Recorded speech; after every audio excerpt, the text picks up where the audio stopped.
E aí, seja bem-vindo à escola EGE, aqui no canal Planeta Zetros.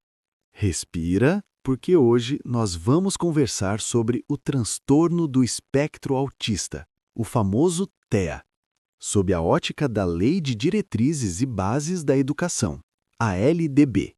A aula de hoje é só o ouro para provas de concursos. E mais do que isso, é ouro para sua prática na escola, tá bom? E para ficar ciente, esse tema também aparece em estudo de caso, em questão discursiva, e todo santo dia você irá se deparar com esse assunto na sala de aula, né? Então, já deixa seu like, se inscreve no canal e vem comigo. Bem, primeiro ponto.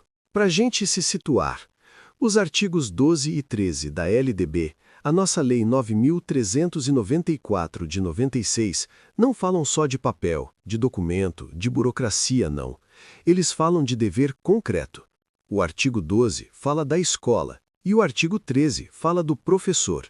Nós já os detalhamos aqui, em uma aula sobre as atribuições da escola e do docente. Vou deixar o link na descrição, ok? E quando a gente entra no campo da educação inclusiva, esses dois artigos viram praticamente um manual de responsabilidade pedagógica. A escola tem que elaborar e executar sua proposta pedagógica, garantir recuperação de aprendizagem, articular com família e comunidade, promover integração social, e o professor tem que participar da proposta pedagógica, zelar pela aprendizagem, elaborar estratégias de recuperação, cumprir seu plano de trabalho e dialogar com a família e com a comunidade. Pausa rápida para um alerta. Guarda isso aqui na cabeça. TEA não é um tema à parte da LDB. TEA é um conteúdo que se encaixa exatamente dentro do que os artigos 12 e 13 mandam fazer, certo? Agora, vamos entrar no nosso foco. O que é, afinal, o transtorno do espectro autista? O TEA é um transtorno do neurodesenvolvimento. Ele se caracteriza por dificuldades persistentes na comunicação, dificuldades persistentes na interação social e padrões restritos e repetitivos de comportamento, interesses ou atividades. Presta atenção na palavra-chave: persistentes. Não é fase, não é birra, não é má criação. Aqui já vai o primeiro bizu de prova. TEA não é causado por educação familiar inadequada. Isso é pegadinha clássica de banca. Agora vem um detalhe importante para concurso. Antigamente, nos textos legais, nos documentos educacionais, aparecia muito a sigla TGD, Transtornos Globais do Desenvolvimento. Isso vinha do antigo CID-10. Com a atualização da classificação internacional feita pela Organização Mundial da Saúde, passamos a utilizar oficialmente o termo Transtorno do Espectro Autista, TEA, conforme o CID-11. E por que mudou? Porque se percebeu que não existe um único tipo de autismo. Existe um espectro, que pode ser leve, moderado ou mais severo. Pausa rápida para o bizu de prova. Para fins de concurso e prática pedagógica, TGD e TEA são considerados equivalentes.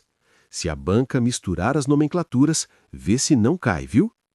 Vamos agora às características principais.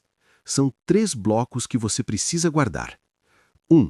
Dificuldades de comunicação, verbal e não verbal. Dificuldades de interação social. E 3. Comportamentos e interesses restritos e repetitivos. Mas olha a pegadinha. Nem todo estudante com TEA apresenta todos os sinais da mesma forma. Esse é o sentido da palavra espectro. Você pode ter um aluno com excelente fala, vocabulário riquíssimo, leitura avançada, mas com dificuldade enorme de interação social. E pode ter outro com um grande comprometimento global. Isso muda tudo no planejamento. Pausa rápida para uma observação. Para a classificação, o CID-11 considera principalmente 2 critérios. Primeiro, presença ou ausência de deficiência intelectual. E segundo, presença ou ausência de linguagem funcional. A partir disso, nós temos combinações. De forma didática. Sem deficiência intelectual e com linguagem, casos mais leves. Com deficiência intelectual e com linguagem, ou sem deficiência intelectual e sem linguagem, casos intermediários. Com deficiência intelectual e sem linguagem funcional, casos mais graves. Mas e então, o que muda? Bem, muda o nível de suporte. É nesse momento que chegamos à LDB. Pois se o nível de suporte é maior, a escola tem obrigação de adequar sua proposta pedagógica. Olha como isso aparece no artigo 12, que fala da competência da escola. Se o estudante tem maior necessidade educacional, a escola deve adequar sua proposta pedagógica. Já no artigo 13, que fala do docente, temos que o professor tem obrigação de planejar estratégias específicas, certo? Pausa rápida para o bizu de prova. Mas antes do bizu, deixe seu like para incentivarmos a trazer mais materiais como esse. Agora, vamos para o bizu. Então, planejar estratégias específicas não é opção do professor. Não é favor, é dever legal. Certo? Agora, vamos para a parte que mais aparece em provas. Os sinais observáveis na escola. Aqui vou ser bem prático. Veja, para começar, você, como professor ou professora, não faz diagnóstico. Afinal, quem diagnostica é o médico, né? Mas você observa sinais, concorda? Ah, e quais são os sinais mais comuns no contexto escolar? Bem, na comunicação, percebe-se dificuldade de conversar com colegas, dificuldade de manter diálogo, ecolalia, aquela repetição automática de palavras ou frases. Já na interação social, podemos notar preferência por brincar sozinho, dificuldade de interação recíproca, não compreender regras sociais implícitas. E no comportamento, temos um apego intenso a rotinas, resistência a mudanças, movimentos repetitivos e o famoso hiperfoco. Só para deixar claro, hiperfoco é aquele interesse muito intenso por um tema específico. Dinossauro, ônibus, mapas, planetas, números, marcas. Agora atenção. Pausa rápida para respirar. Se liga, esses sinais não autorizam o professor a rotular. Eles autorizam o professor a dialogar com a coordenação e com a família. E isso não é invenção pedagógica. Isso é exatamente o que está na LDB. Bem, agora vamos entrar na parte mais cobrada nas provas discursivas, as implicações pedagógicas e estratégias. Primeiro, vamos para a comunicação. Na comunicação, você precisa de instruções claras, objetivas e diretas. Nada de enunciado confuso, beleza? E quando necessário, você ainda deve fazer uso de comunicação alternativa, com figuras, gestos, aplicativos, pranchas. Depois, temos a interação social. Aqui, fazemos uso da mediação de pares, do trabalho em duplas, de pequenos grupos e regras de convivência explícitas. E não presuma que o aluno com TEA aprende regras sociais por observação. Muitas vezes, ele precisa que você ensine explicitamente. Outro ponto importante é quanto ao comportamento e rotina. O aluno com TEA precisa de estrutura, previsibilidade e rotina visual. Isso reduz a ansiedade, ok? E agora vem algo que já falei, mas que merece destaque: o hiperfoco. Antigamente, o hiperfoco era visto como problema. Hoje é ponte pedagógica. Quer um exemplo? Veja, o aluno ama dinossauros. Aí, você ensina matemática contando dinossauros. Ensina leitura com textos sobre dinossauros. Ensina a produção textual com histórias de dinossauros. Entende? Isso é estratégia pedagógica. Isso é o artigo 13 em ação. Agora, um ponto extremamente importante. adequações curriculares. Presta atenção no conceito. Adequação não é privilégio. Adequação é equidade. Ou seja, adequação é tratar desigualmente os desiguais para garantir igualdade de oportunidades, certo?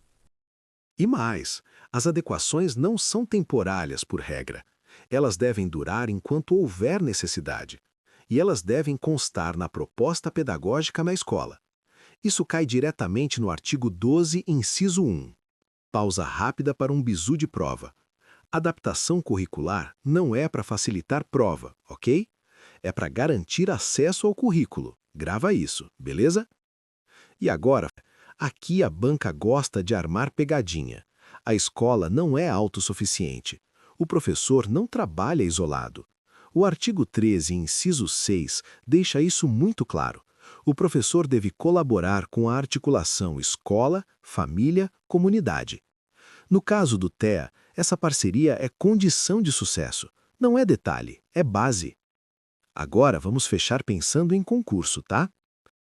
A banca espera que você seja capaz de reconhecer que o TEA não tem causa educacional ou familiar. Ah, mais uma dica. TEA não é sinônimo de deficiência intelectual.